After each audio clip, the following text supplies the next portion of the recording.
ہر سال کی طرح تسبیح خانہ لاہور میں اس سال بھی 9-10 محرم الحرام کی مناسبت سے مجالس شان اہل بیت کا عقیدت و احترام سے انعقاد کیا گیا۔ ملک بھر سے آئے عقیدت مندوں کی بڑی تعداد نے تسبیح خانہ لاہور میں 9 اور 10 محرم الحرام کی بابرکت اور مقدس ساعتوں کو قیمتی بنایا۔ اس موقع پر تسبیح خانے کی انتظامیہ کی جانب سے عاشقان آل رسول صلی اللہ علیہ وسلم کے لیے 9 اور 10 محرم الحرام کو صبح سے رات تک موسم کی مناسبت سے تسبیح خانے کے اندر اور گلیوں میں، جبکہ عوام الناس کے لیے کرتبہ چوک پر وسیع اور پرتکلف لنگر اور سبیل کا خاص اہتمام کیا گیا، جس میں گوشت کا سالن، بریانی، نان حلوہ، متنجن، پکوڑے، چنا چاٹ، شربت الائچی، شربت شکر، ٹھنڈا دودھ، کلفہ آئس کریم شامل تھے۔ 9 محرم الحرام کو ظہر کی نماز کے بعد شان اہل بیت کے حوالے سے پہلی مجلس میں شیخ الوظائف نے حضرت امام حسین سلام اللہ و رضوانہ علیہ اور شہدائے کربلا کی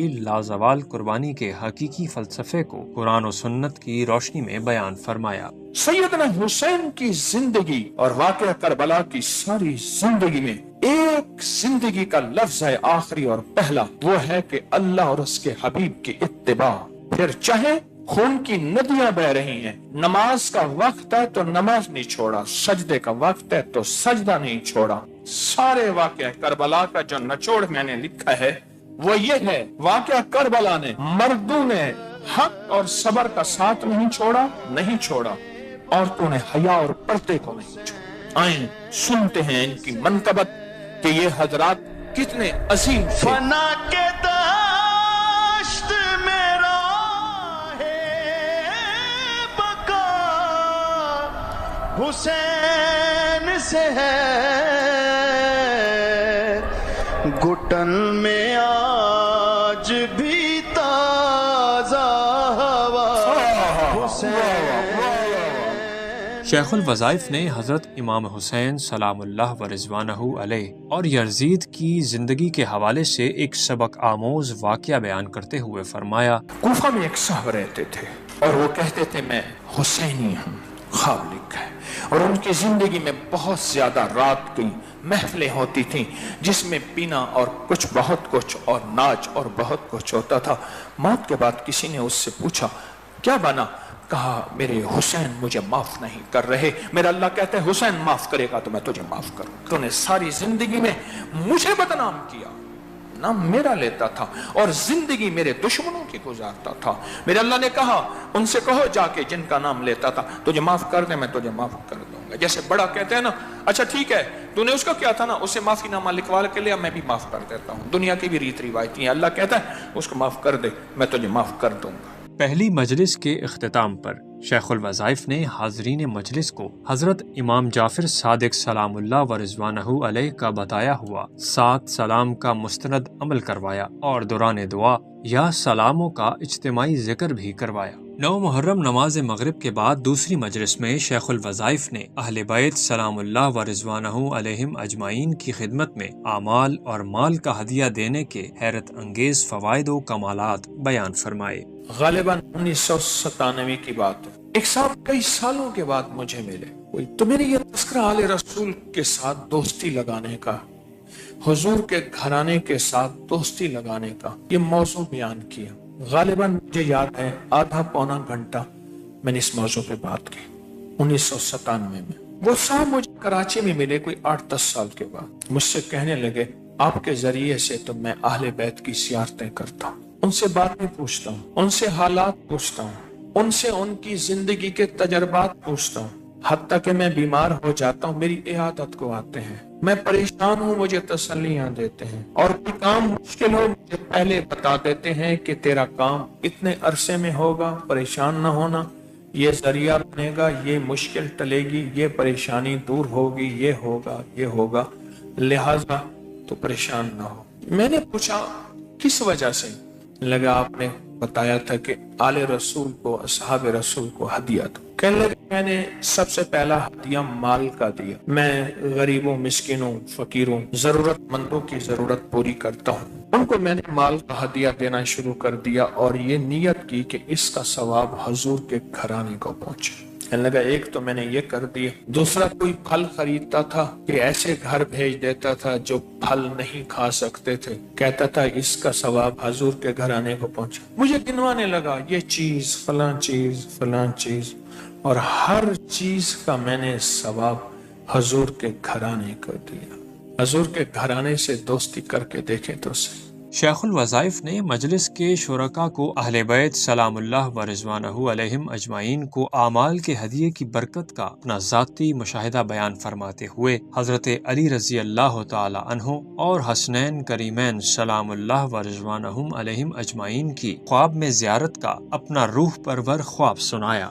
ایک واقعہ سنو، شیخ نے اپنے لکھا ہے کہ ایک قافلہ تھا، رات کو اس نے قیام کیا ایک جگہ، وہاں ایک قبر تھی اور تھی سخی کی قبر تھی، سخی کی قبر تھی۔ یہ فضائل حج فضائل صدقات میں شیخ الحدیث رحمت اللہ علیہ نے لکھا ہے، رات کو ایک بندے کے خواب میں آئے، کہنے لگے ایک قافلہ پردیشیوں کا آیا ہے تو میں اس کی دعوت کرنا چاہتا ہوں۔ میری یعنی اس کی وضاحت میں عرض کروں کہ میری سابقہ زندگی میں جب میں دنیا میں تھا میرے ہاں کوئی آتا اور بغیر کھائے پیے جاتا، آج یہ قافلہ میرے پاس آیا ہے، میں اس کی دعوت کرنا چاہتا ہوں، تو ایسا کر اپنا یہ اونٹ مجھے دے دے، ذبح کر دے، اس سے بہتر اعلیٰ لاجواب اونٹ تجھے میں دے دوں گا۔ اب یہ خواب میں بات چیت ہو رہی ہے، یہ سویا ہوا ہے اونٹ کا مالک، اور اس نے کہا ٹھیک ہے۔ اس نے اونٹ کو باندھا، پکڑا، اس کو چھری پھیر دی۔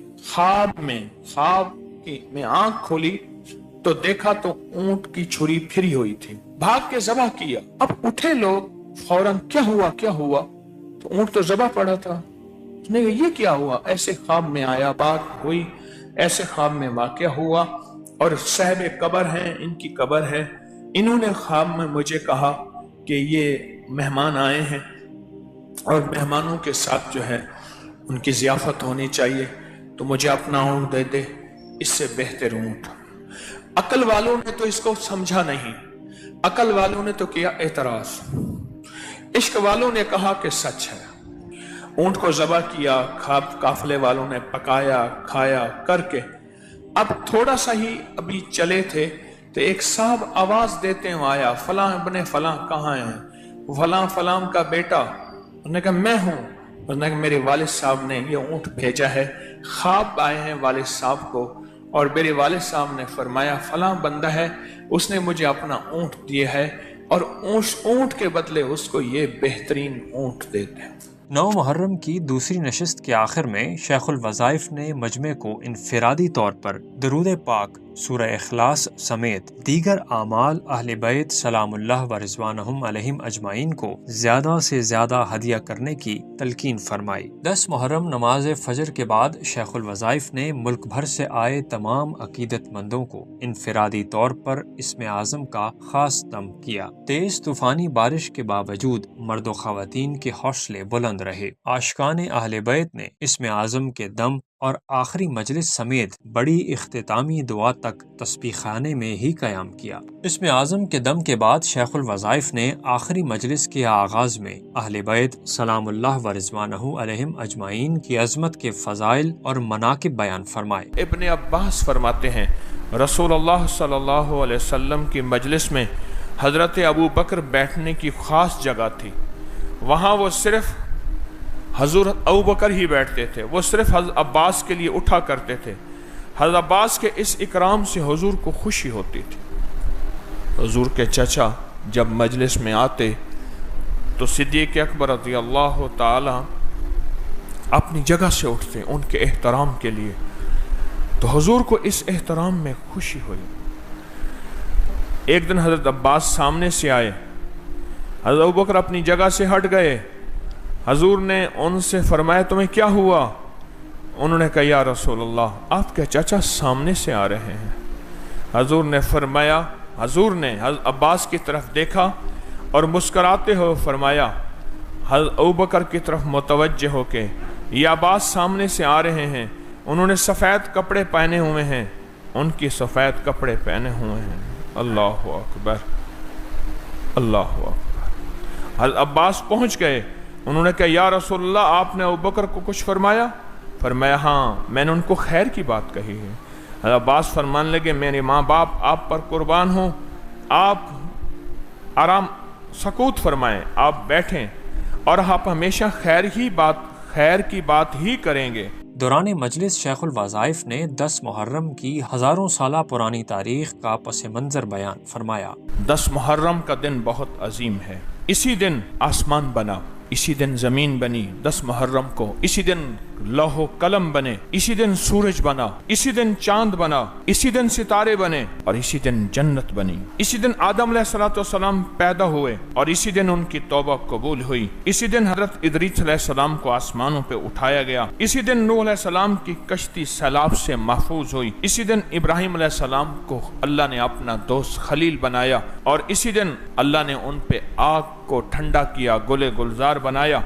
اسی دن اسماعیل علیہ السلام کی پیدائش ہوئی۔ اسی دن 10 محرم کو یوسف علیہ السلام کو قید سے رہائی نصیب ہوئی، اور اسی 10 محرم کو مصر کی حکومت ملی۔ اسی دن یوسف اور حضرت یعقوب علیہ السلام آپس میں جدائی کے بعد ملے۔ اسی دن موسیٰ اور اس کی قوم بنی اسرائیل کو فرعون کے ظلم سے نجات ملی۔ اسی دن موسیٰ علیہ السلام پر تورات نازل ہوئی۔ اسی دن سلیمان علیہ السلام کو بادشاہت ملی۔ اسی دن ایوب علیہ السلام کو سخت بیماری سے شفا ملی۔ اسی دن 10 محرم کو یونس علیہ السلام 40 روز مچھلی کے پیٹ میں رہنے کے بعد زمین میں واپس آئے۔ اسی دن یونس علیہ السلام کی قوم کو توبہ قبول ہوئی اور ان کے اوپر سے عذاب ٹلا۔ اسی 10 محرم کو حضرت عیسیٰ علیہ السلام کی پیدائش ہوئی۔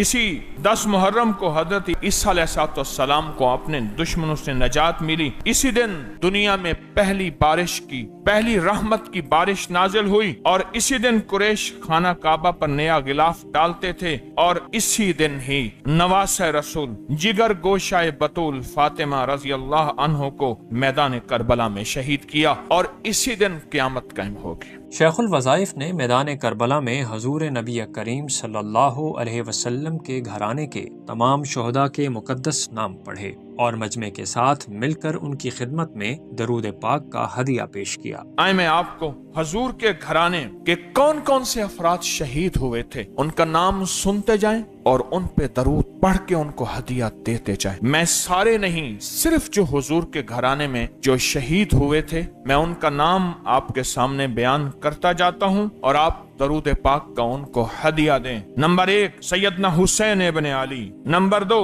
حضرت عباس ابن علی جن کو عباس علمدار کہتے ہیں، نمبر 3 عبداللہ ابن علی، علی کے بیٹے، نمبر 4 عثمان، علی کے بیٹے، نمبر 5 ابو بکر ابن علی، علی کے بیٹے، نمبر 6 محمد بن علی، درود پڑھ رہے ہیں، نمبر 7 عون ابن علی، عون، علی کے بیٹے، نمبر 8 قاسم بن حسن، امام حسن کے بیٹے، نمبر 9 عبداللہ بن حسن، نمبر 10 ابو بکر بن حسن، امام حسن کے بیٹے، ان کا نام ابو بکر، نمبر 11 علی بن حسین جو علی اکبر کے نام سے مشہور ہوئے، ان کا اصل نام علی بن حسین تھا، نمبر 12 عبداللہ بن حسین جو علی اصغر کے نام سے مشہور ہوئے، اللہم صلی علی محمد و آل محمد، عبداللہ بن حسین جو علی اصغر کے نام سے مشہور ہوئے، نمبر 13 جعفر بن عقیل، عقیل کے بیٹے، بنی ہاشم کے شہداء، اور نمبر 14 عبد الرحمن بن عقیل، عقیل کے بیٹے، نمبر 15 عبداللہ بن عقیل، نمبر 16 محمد بن ابی سعید بن عقیل،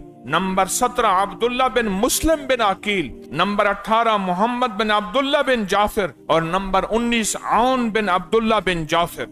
اللہ اکبر۔ شیخ الوظائف نے حاضرین مجلس سے لقد جاءکم کے پرتاثیر کایا پلٹ نقش کے فوائد پوچھے، اور ساتھ ہی اس نقش پر شہادت کی انگلی سے سورہ توبہ کی آخری 2 آیات لکھنے کا عمل کروایا۔ یاد رہے اس نقش کو ہر سال 26 محرم کو اپنے مقام پر لکھ کر پھلدار درخت سے باندھا جاتا ہے۔ کہتے ہیں اللہ نے اپنا گھر دیا ہے، 26 محرم کو یہ نقش میں نے لکھا اور کہاں لٹکایا؟ درخت پہ لٹکایا۔ اس کو لکھنے سے پہلے 40 بار سورۃ توبہ کی آخری 2 آیات پڑھ لیں، باوضو ہو جائیں، قبلہ کی طرف ہوں۔ جب 26 کو لکھیے گا قبلہ کی طرف ہوں، زعفران سے لکھیں، زعفران نہیں ملتا زردے کے رنگ سے لکھیں، زردے کا رنگ نہیں ملتا جو قلم جو پین موجود ہے اسی سے لکھ تو بھی تاثیر ہے۔ اور جتنا گڑ گڑا کے لکھیں گے، جتنا خشوع سے لکھیں گے اور جتنا یقین سے لکھیں گے، اصل یقین ہے۔ آئیں اس یقین کو حاصل کرنے کے لیے درود پڑھتے ہیں، اور دل کی گہرائیوں سے پڑھتے ہیں، اور اندر کے در سے پڑھتے ہیں،